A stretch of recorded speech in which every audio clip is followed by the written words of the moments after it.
The Fairmont Grand was the most prestigious hotel in Boston, and my mother-in-law never let me forget that I didn't belong there.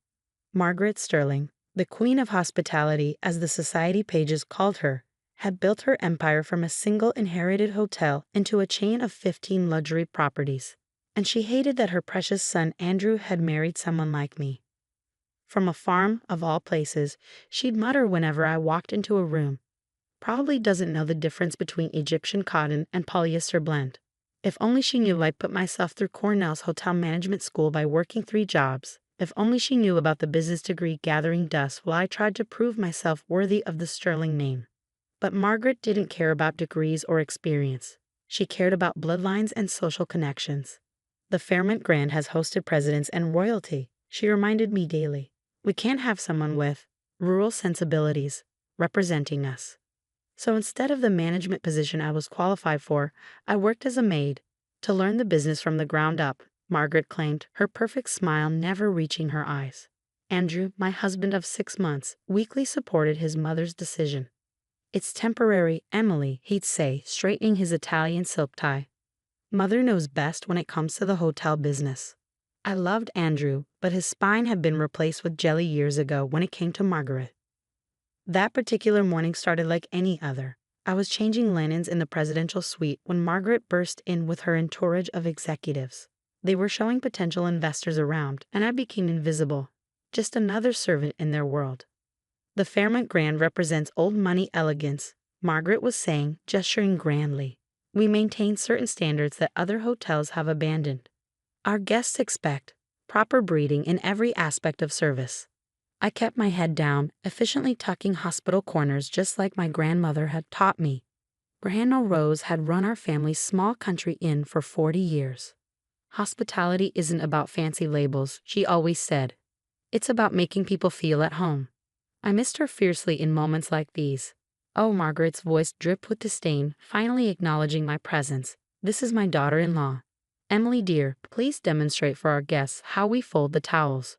Show them what you learned on the farm." The investors chuckled politely. I straightened up, meeting Margaret's eyes as I perfectly executed the hotel's signature lotus fold, one I'd actually created during my internship at the Four Seasons. "Adequate," Margaret sniffed, though a bit rustic in technique. That evening, Margaret called a family meeting. The Sterlings gathered in her private office on the top floor. Andrew, his sister Victoria, his father George, who mostly stayed quiet and drank scotch, and me. "I've made a decision," Margaret announced, sitting behind her massive mahogany desk, "about Emily's position here." My heart lifted slightly. Maybe finally. "She clearly needs more basic training," Margaret continued. "Starting tomorrow, she'll be transferred to laundry services. Perhaps sorting linens will help her understand quality." Victoria snickered. Andrew studied his shoes. "I have a master's degree in hospitality management," I said quietly. "I graduated top of my class." "Dear," Margaret's smile was arctic, "degrees are for people who can't inherit properly. Now, about the charity gala next week, Victoria, you'll be coordinating with the planners." Actually, a new voice interrupted. "I believe Emily will be handling that." We all turned to see an elderly man in an impeccable suit standing in the doorway. He carried a leather briefcase that looked older than me. "Harold?" Margaret's perfectly sculpted eyebrows drew together. "What are you doing here? The quarterly legal review isn't until next month." Harold Jenkins, the hotel's longtime lawyer, walked in like he owned the place. "I'm here about Rose Montgomery's estate." My heart stopped. My grandmother. "Yes," Harold nodded. "I was her lawyer too, you see. Have been for 40 years. Interesting woman, your grandmother. Very strategic." Margaret waved a manicured hand dismissively. "I fail to see what some country inn proprietor has to do with everything," Harold interrupted, opening his briefcase. "You see, 30 years ago, Rose Montgomery purchased a significant number of shares in Sterling Hotels through a holding company called Homestead Hospitality." The room went very, very quiet. "That's impossible," Margaret whispered. "The only major shareholders heir. Listed through shell companies and holding firms, yes," Harold nodded. "Your father-in-law was quite clever that way. needed capital during the expansion in the 90s, sold shares to various investors, including Rose Montgomery. He laid a stack of documents on Margaret's desk. With her passing last month, those shares transferred to her sole heir, along with some other interesting documents regarding the original ownership of the Fairmont Grand itself. My hands started shaking. Grandma Rose had never said a word. What original ownership? Margaret snapped, rifling through the papers. Harold's smile reminded me of a shark. It seems the Fairmont Grand wasn't actually inherited by your family, Margaret. It was purchased from the Montgomery family, with certain conditions in the contract about future ownership stakes. No, Margaret breathed, face growing pale as she read. Yes, Harold continued. And now, with Rose's shares transferring to Emily, combined with those conditional clauses, well, let's just say there's going to be some changes in management structure. The room erupted in chaos. Victoria started shouting about family legacy. George poured another scotch. Andrew actually looked up from his shoes. But I sat quietly, remembering all the times Grandma Rose had asked about my life at the Fairmont Grand. All the times she'd listened to Margaret's cruelty with that knowing gleam in her eye. Sometimes she told me just before she died, you have to let people underestimate you long enough for them to show their true colors. Then you can decide if they deserve to be part of your success. I picked up one of the documents, reading the share percentages, and I smiled. Harold, I said calmly, I believe we need to call an emergency board meeting. First thing tomorrow. No, Margaret stood up, her designer suit crackling with tension. I forbid it. This is my hotel. My company. Actually, I stood too, feeling Grandma Rose's strength flowing through me. I believe you'll find it's mine. And things are about to change around here. Margaret's face turned an interesting shade of purple. Andrew, are you going to let her do this to our family?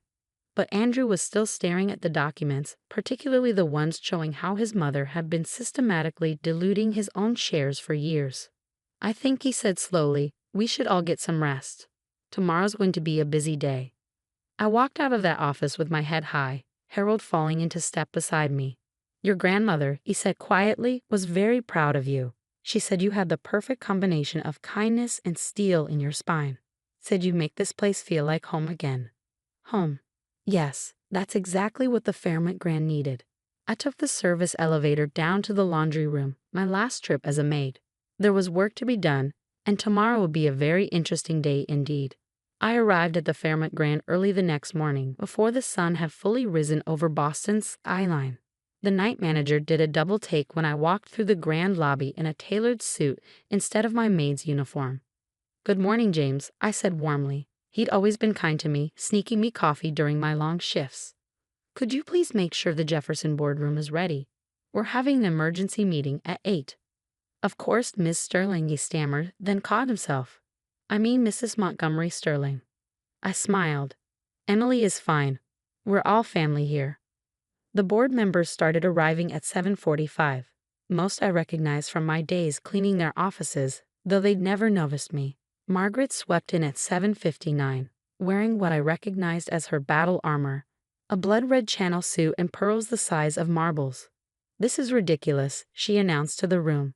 My daughter-in-law is having some sort of mental break. Clearly the pressure of hotel life has been too much for her. Rural sensibilities. Harold cleared his throat.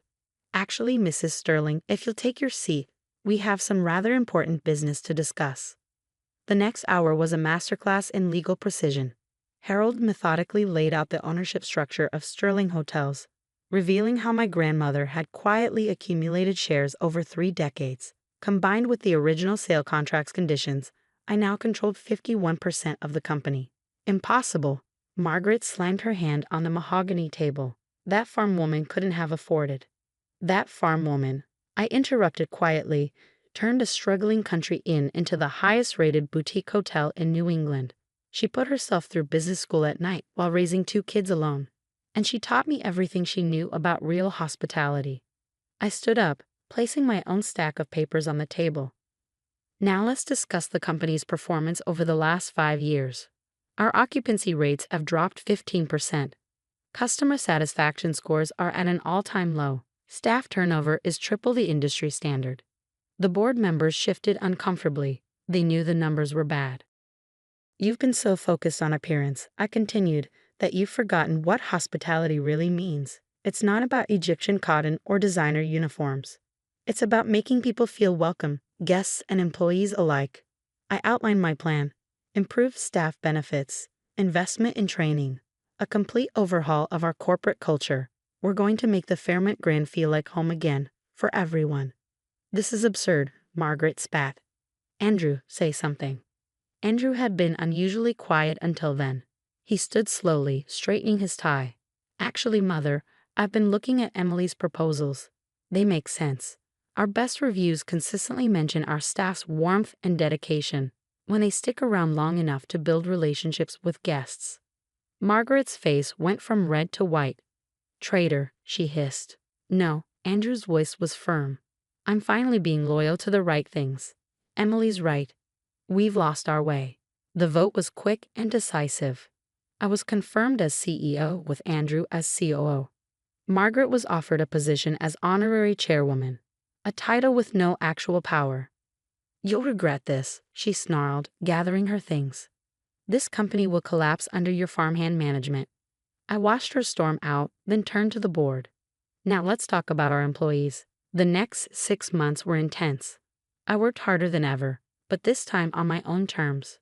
We raised wages, introduced profit sharing, and created an education assistance program. Every executive, including me, spent time working alongside housekeeping, maintenance, and kitchen staff. Slowly, things began to change. Employee turnover dropped. Guest satisfaction scores rose. Our restaurants began winning awards again. Margaret, meanwhile, launched a smear campaign telling anyone who would listen that I was destroying her family's legacy. But the numbers spoke for themselves. By the end of the first year, profits were up 20%, and we've been voted best place to work in hospitality by 3 different publications. The real test came during the holiday season. The Fairmont Grand's Christmas Eve party was legendary in Boston society circles. This year, I made some changes. Instead of the usual celebrity chef, our own kitchen staff designed the menu, showcasing their diverse talents. Instead of hired carolers, we had an employee choir. And instead of restricting staff to working, we invited them to bring their families. The grand ballroom buzzed with genuine joy. Housekeepers danced with hedge fund managers. Line cooks shared recipes with socialites. Children of executives played with children of bellhops. That's when Margaret made her final stand. She burst in wearing last year's designer dress, clearly tipsy. Look what she's done, she announced to the crowd. Turned our sophisticated establishment into a common workers' holiday party. The room fell silent. I started to speak, but Andrew beat me to it. Mother, he said clearly, look around. Everyone is happy. The hotel is thriving. Emily hasn't destroyed our legacy, she's made it better. By turning it into a charity house, Margaret sneered. No, came a deep voice. By turning it back into what it was always meant to be. Harold stepped forward, holding an old photograph. In it, a much younger Margaret stood with her father-in-law, Andrew's grandfather, in front of the hotel. Your father-in-law, Harold said quietly, started as a bellhop here when it was owned by the Montgomerys. Rose's father gave him a chance, promoted him, mentored him. That's why he made sure Rose could buy shares later, to honor that legacy of opportunity. Margaret stared at the photo, something crumbling in her perfect facade. You've forgotten, I said gently, that true luxury isn't about excluding people. It's about making everyone feel special. She left quietly after that. Last I heard, she'd moved to Palm Beach. A year later, we opened our first new property, the Rose Montgomery Inn at the Fairmont Grand, a boutique hotel within a hotel, offering the warm, personal service my grandmother was famous for at luxury scale. The original inn back home. We kept it exactly as it was, down to the handmade quilts on every bed. I still go there sometimes to remind myself where I came from. Andrew and I are stronger than ever. Turns out he has a spine of steel when he's not being manipulated. He runs operations while I handle strategy, and we make a great team. Last week, I made my final peace offering to Margaret. I offered her a job, not as a figurehead, but as a genuine employee. Start in housekeeping, I suggested. Learn the business from the ground up, like you once made me do. She didn't accept, of course. But her silence was better than her previous attacks. Yesterday, I found a young woman crying in the staff room. She'd been berated by a wealthy guest and was sure she'd be fired. "Come with me," I said, helping her up.